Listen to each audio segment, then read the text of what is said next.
Welcome to Markets Now. I'm Michelle Rourke with Bryan Doherty, Total Farm Marketing, and we ended with everything in the green on Friday. And Bryan, let's kind of talk about the greens in sum total because we ended up higher in everything on Friday, but higher weekly closes. And, is this a trend change, do you think? Are we trying to put bottoms in these markets? So typically in like a corn market, you put in what we call a saucer bottom. That is, you edge toward the lower, then go sideways, and then start moving back up. Last week went a long way to suggesting that traders may really second guess how short they want to be, and for end users to really second guess how long they want to wait. And I say, wait for what? It's good value. You got to think everything relative. It's a low price. Sure, it could get lower, but price is always relative to something. If we compare that relativity to the last 2, 3, 4 years, this is the best of times for the end user, and you've got harvest coming. So we had some really good things happen on the charts this past week with nice reversals. We look like the funds are continuing to edge out, and it looks to me like the hot weather that the southern third to half of the Midwest has experienced might be taking a little bit of that shine off of yield potential in soybeans.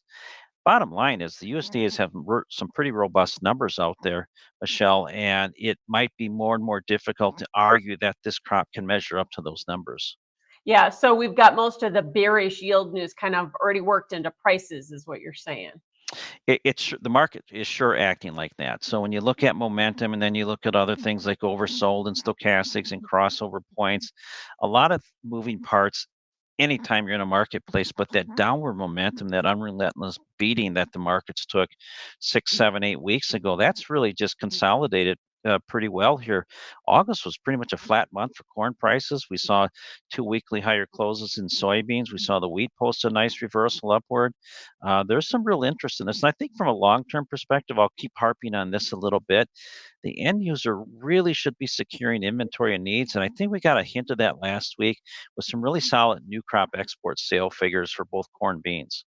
Yeah, because you cannot keep producing corn and beans, even wheat, under the cost of production here and expect farmers to plant, right? More acres. Well, there's that, and I'm going to touch on something else too. If you look at the most recent drought monitor map, the entire United States again is all red and yellow, and a lot of drought problems in the Southwest. It's just the central core of the Midwest, and so a couple of things, right? Farmers have had good weather, produce good crops, but the industry can't sustain itself, so there's going to something has to give somewhere, and either you. So people say, well, farmers got to plant. Well, they planted 3.5 million acres less corn this year. They can do the same again into next year. So as we look ahead and we view what the marketplace is trying to factor in, it's probably factoring in that there's a big push in demand coming at low levels. Now that doesn't mean prices have to take off and rally, but what it does imply that the downside momentum is on its way lower. Yeah. So from a technical standpoint, you mentioned we had some strong technical signals, but let's kind of talk about some of the things that you might be watching here to maybe confirm that we have a low end. First, in soybeans, we did close above the downtrend line. Is that enough? Well, it's certainly a big signal, and traders love to buy beans. It's where the beans, when they have trouble, that I am, inclined to believe that the market takes very little time to reflect what that trouble is. So when I say trouble, I'm talking about trouble producing the crop. So it's nice to see some reversals here. But from a big picture perspective, I'm inclined to believe that from a big, when we step back and look at this, the world's in a very comfortable spot to buy as needed. They don't have to chase the market. But the first hint you get that the supply could shrink a little bit, I think you'd behoove yourself to just, understand just how quickly the market can change mindset.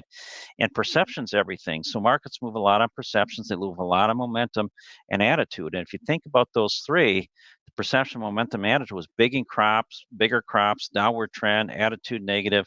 That is beginning to shift. I want to be careful. I'm not, sounding too bullish here, but we're seeing some real momentum shifts. So momentum is flatlined to higher.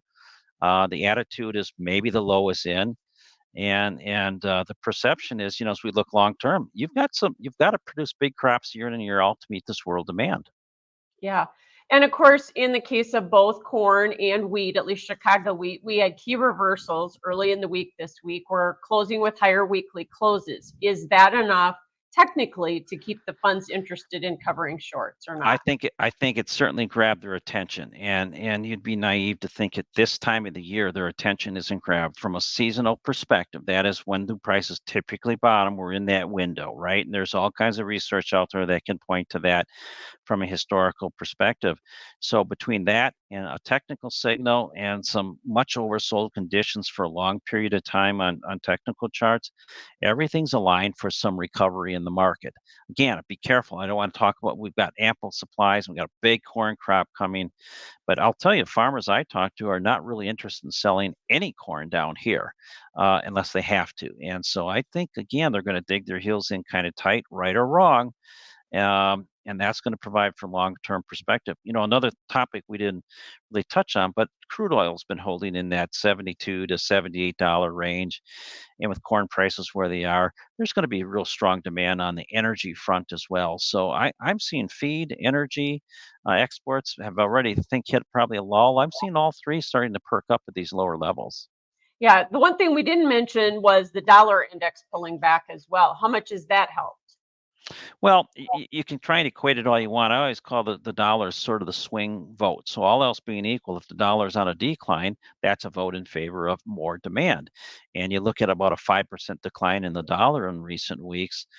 That's a pretty big decline. We went all the way back down to where we were last year at the end of 2023.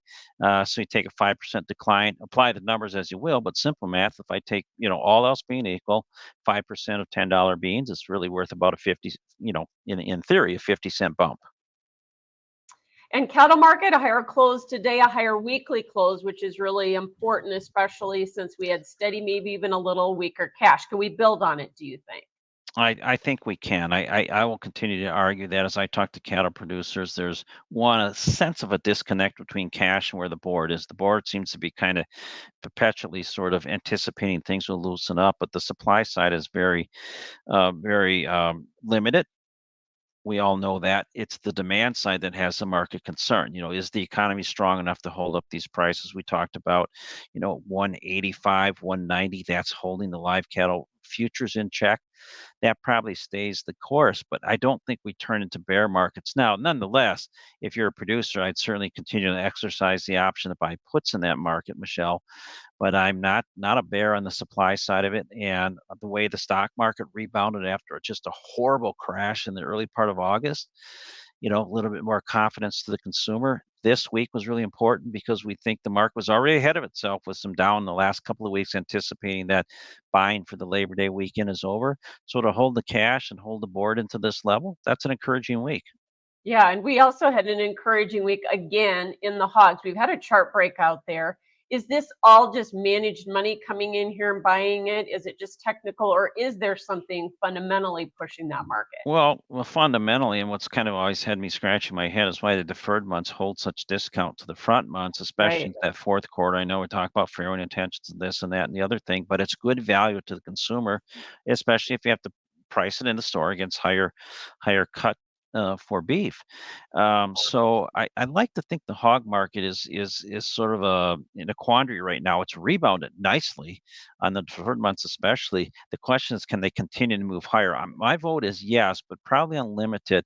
I think we got to get down the road a little bit and actually get to those windows and see if the cash market is holding up. But the cash index is a premium to the October contract premium to December and February. Want to stay with a bias that the hog market has good support under it based on good demand. And remember that dollar dropping, that should keep the export market active as well.